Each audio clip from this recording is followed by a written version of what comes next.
Good morning students. आज हम पढ़ने जा रहे हैं अर्थ मैग्नेटिज्म के बारे में। तो सबसे पहले इसके बारे में कुछ बेसिक बातें हैं वो आपको पता होनी चाहिए। 1600 के अंदर जो हमारे पास विलियम गिलबर्ट्स ने इसके बारे में फाउंड किया था कि अर्थ बिहेव करता है like as a huge magnet, लेकिन अर्थ के पास कोई मैग्नेट नहीं होता है, वो मैग्नेटिक फील्ड लाइंस प्रोड्यूस करता है। वो हम अभी आगे पढ़ेंगे। तो जो सबसे पहले हमारे पास जो एक टर्म आती है जियोमैग्नेटिज्म, वो टर्म क्या होती है?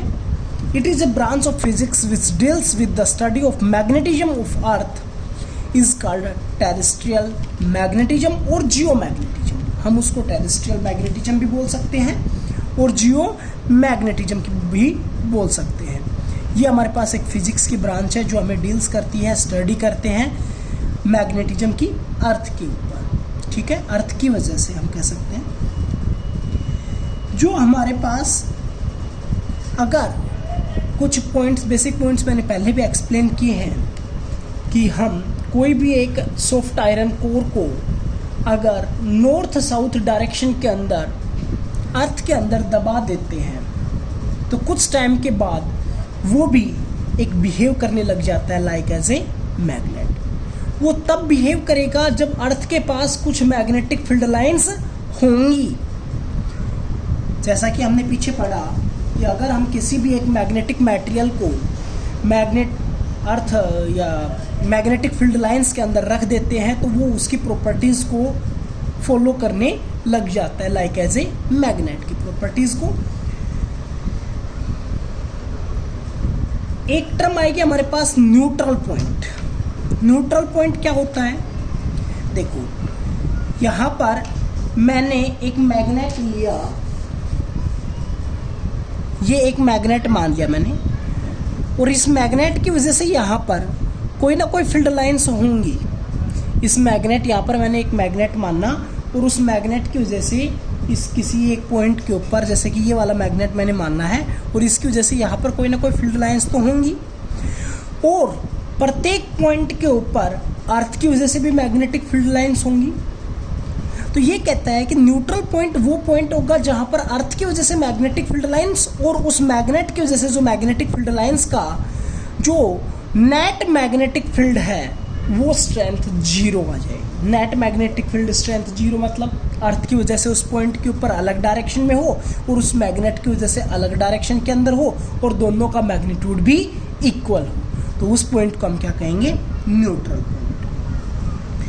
अर्थ के सरफेस के नज़दीक जब हम बात करते हैं मैग्नेटिक फील्ड की तो वो हमारे पास अप्रोक्सीमेटली 10⁻⁻5 टेस्ला के ऑर्डर के अंदर होती है। ठीक है, अब हम एक डायग्राम के बारे में पढ़ रहे हैं, ये वाला डायग्राम, लेकिन इससे पहले कुछ बेसिक जो पॉइंट्स हैं, प्रॉपर्टीज़ हैं, उनके बारे में मैं बता रहा हूँ कि अर्थ की मैग्नेटिक फील्ड का बिहेव क्यों करता है। एक हमारे पास प्रोफेसर ब्रैकेट था, उसने एक्सप्लेनेशन दी थी कि जो अर्थ बिहेव करती है लाइक एज ए मैग्नेट, वो करती है due to rotation of earth, कि अर्थ अपने रोटेशन की वजह से मैग्नेटिक फील्ड लाइंस क्रिएट करती है और बिहेव करती है लाइक एज ए मैग्नेट। उसके बाद हमारे पास आया था कि जो आउटर लेयर होती है अर्थ's एटमॉस्फेयर की, वहाँ पर गैसेस प्रेजेंट है आयनाइज्ड स्टेट के अंदर। कॉस्मिक रेज के कारण वहाँ पर जो छोटे छोटे जो एलिमेंट्स हैं वो मूव करते हैं अर्थ के साथ, और जब वो छोटे छोटे करंट एलिमेंट्स जब मूव करेंगे तो वहाँ पर एक कंप्लीट एक सर्कुलर पाथ के अंदर हमारे पास करंट फ्लो होगा। जैसे कि मान लीजिए ये है, यहाँ पर आपके पास मैग्नेटिक मटेरियल है, या हम कह सकते हैं करंट एलिमेंट। जब इसको अगर हम मूव करवाएंगे तो वो जो हमारे पास करंट एलिमेंट था वो मूव करेगा, और जब करंट एलिमेंट मूव करेगा यानी कि कंडक्टर का कुछ पार्ट जब मूव करेगा, चार्ज मूव करेगा, तो वहाँ पर कोई ना कोई करंट प्रोड्यूस्ड होगा, और जो करंट प्रोड्यूस्ड होगा वो मैग्नेटिक फील्ड लाइंस को क्रिएट करेगा। तो तीसरा पॉइंट हमारे पास निकल कर सामने आता है कि जो अर्थ है, अर्थ की कोर जो है वो बहुत ही हॉट है और मोल्टन भी है, यानी कि पिघली हुई भी है। तो वहाँ पर जो हमारे पास आयंस है वो मूव करेंगे, और जब वो भी मूव करेंगे तो हमारे पास एक करंट फ्लो होगा। करंट फ्लो होगा यानी कि चार्ज मूव करेगा, और चार्ज मूव करेगा तो एक करंट फ्लो होगा, और करंट फ्लो होगा तो वो भी हमारे पास किसका बिहेव करेगा, लाइक एज ए मैग्नेट, यानी कि मैग्नेटिक फील्ड लाइंस वहाँ पर क्रिएट हो जाएंगे। जो हम journal features of earth magnetism के अंदर, यानी कि जो अर्थ है उसके अंदर मैग्नेट का कैसे बिहेव किया जाता है और कैसे वो फॉलो करता है, तो ये वाला जो सर्कल है ये मैंने मानना है अर्थ है, ठीक है। ये मैंने फिक्टिशियस मैग्नेट मानना है, जो कि होता नहीं है, लेकिन मैंने रिप्रेजेंटेशन किया है कि कैसे बिहेव करती है, किस डायरेक्शन के अंदर होती है। तो एक्चुअली में ये मैग्नेट नहीं होता है, ठीक है। अर्थ ये वाली एक्सिस हो गई ज्योग्राफिक एक्सिस, क्या हो गई, ज्योग्राफिक एक्सिस, और ये वाला जो पार्ट है ये वाला हो गया ज्योग्राफिक इक्वेटर। ये वाले हो गए पोल्स का काम करेंगे, ये इक्वेटर का काम करेंगे, क्लियर।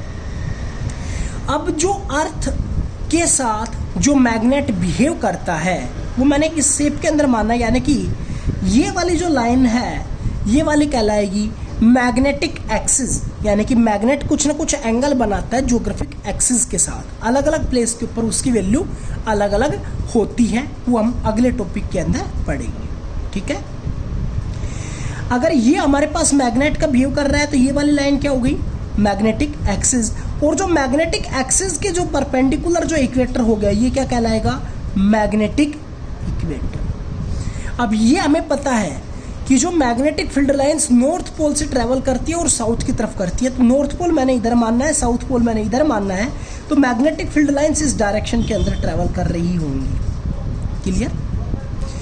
एक एक डायरेक्शन तो मैंने दोनों साइड रिप्रेजेंटेशन किया, और कुछ डायरेक्शंस मैं वैसे सर्कल ना बना के ऐसे रिप्रेजेंटेशन कर रहा हूँ कि नॉर्थ पोल से निकल रही होंगी और साउथ पोल की तरफ एंटर कर रही होंगी, क्लियर। तो जो अर्थ के और मैग्नेटिक एक्सिस के ऊपर जो पॉइंट मिल रहा है उसको हम बोल लेंगे, अगर साउथ की तरफ मिल रहा है तो साउथ ऑफ मैग्नेटिक एक्सिस, और जो नॉर्थ की तरफ मिल रहा है, नॉर्थ पोल की तरफ मिल रहा है, उसको बोल लेंगे नॉर्थ ऑफ मैग्नेटिक एक्सिस। उसी तरह जो हमारे पास ज्योग्राफिक एक्सिस थी, तो ज्योग्राफिक एक्सिस जो हमारे पास अर्थ के पास मिल रही है तो इसको बोल लेंगे नॉर्थ ऑफ ज्योग्राफिक, और इसको बोल लेंगे साउथ ऑफ ज्योग्राफिक, क्लियर है। ध्यान रखना, जिधर आपके पास साउथ ऑफ मैग्नेटिक है उसके साथ वाला जो बनेगा वो बनेगा नॉर्थ ऑफ ज्योग्राफिक, और जिधर साउथ ऑफ ज्योग्राफिक है उधर बनेगा नॉर्थ ऑफ मैग्नेटिक, यानी कि ये आपस में एक दूसरे के अपोजिट लेते हैं। तभी जब हम यहाँ पर कोई एक मैग्नेट रखते हैं जो हम अर्थ के ऊपर फ्रीली सस्पेंड करते हैं, वो ये वाला जो मैग्नेट है साउथ नॉर्थ, ये साउथ वाला पोल क्या करेगा, नॉर्थ को अट्रैक्ट करेगा। तो जो हमने ऊपर फ्रीली सस्पेंड जो मैग्नेट रखा उसका नॉर्थ तो इधर हो जाएगा और साउथ इधर हो जाएगा, क्योंकि नॉर्थ वाला इसको साउथ को क्या करेगा, अट्रैक्ट करेगा, और साउथ वाला नॉर्थ को क्या करेगा, अट्रैक्ट करेगा, और ये इस डायरेक्शन में आ जाएगा। और ये वाला हमारे पास नॉर्थ पोल हो गया, ये वाला साउथ पोल हो गया, और इसी के अकॉर्डिंग हम ये कह सकते हैं कि नॉर्थ डायरेक्शन इधर है और साउथ डायरेक्शन इधर है, क्लियर है। लेकिन अर्थ किसी एक एंगल के ऊपर झुकी हुई है, इसलिए वो अपनी एक्सिस के साथ कुछ ना कुछ एंगल बना रही है, वो हमने यहाँ पर मैग्नेटिक के साथ, इसीलिए इन दोनों के बीच में कुछ डिफरेंस लिखा है। जो हमारे पास नेक्स्ट टॉपिक है वो है मैग्नेटिक एलिमेंट। तो मैग्नेटिक एलिमेंट्स कौन से होते हैं, magnetic elements of earth at a place are the quantities which completely in magnitude as well as direction of magnetic field of earth at that place. यानी कि जो हमारे पास ये बताएं कि वहाँ पर मैग्नीट्यूड क्या है और उसकी डायरेक्शन क्या है, वो क्वांटिटीज़ जहाँ पर मैग्नीट्यूड भी उनका हो और एज वेल एज डायरेक्शन भी हो अर्थ मैग्नेटिक फील्ड का।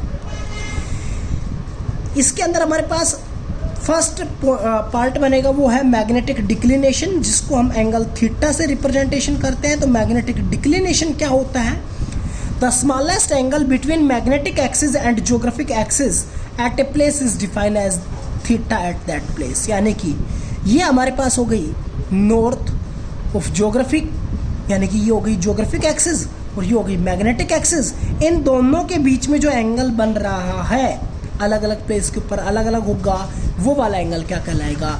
Magnetic declination. ठीक है, दो टर्म्स और हम आगे यूज करेंगे।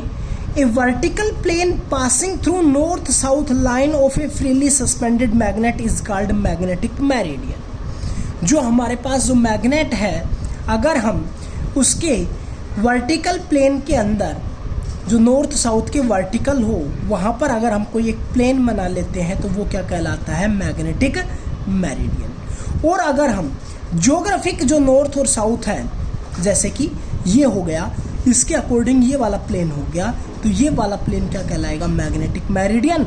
और जो ज्योग्राफिक के साथ जो प्लेन बनाएगा वो क्या कहलाएगा? Geographic meridian. A vertical plane passing through the geographic north south direction is called geographic meridian. जो नेक्स्ट टॉपिक है, नेक्स्ट पार्ट है इसका हमारे पास, सेकंड पार्ट हम ये कह सकते हैं, 3 पार्ट के अंदर हमने इसको एक्सप्लेनेशन किया है। मैग्नेटिक डिप, और इसको हम मैग्नेटिक इंक्लिनेशन भी बोल सकते हैं, इसको डिक्लिनेशन और इसको इंक्लिनेशन, इसको हम डेल से रिप्रेजेंटेशन करते हैं, जो कि मैंने नीचे रिप्रेजेंटेशन करके दिखाया हुआ है यहाँ पर। तो ये क्या होता है? Magnetic dip at a place is defined as the angle which the direction of total strength of Earth's magnetic field makes with a horizontal line in a magnetic meridian। यानी कि अगर हम किसी भी एक पॉइंट के ऊपर मैग्नेटिक डिप या मैग्नेटिक इंक्लिनेशन निकाल रहे हैं, तो जो हमारे पास वहाँ पर रिजल्टेंट मैग्नेटिक फील्ड लाइंस हैं, रिजल्टेंट मैग्नेटिक फील्ड लाइंस जो कि हॉरिजॉन्टल ऑफ मैग्नेटिक मेरिडियन के साथ जितना एंगल बनाएगा वो वाला क्या कहलाएगा? Magnetic dip.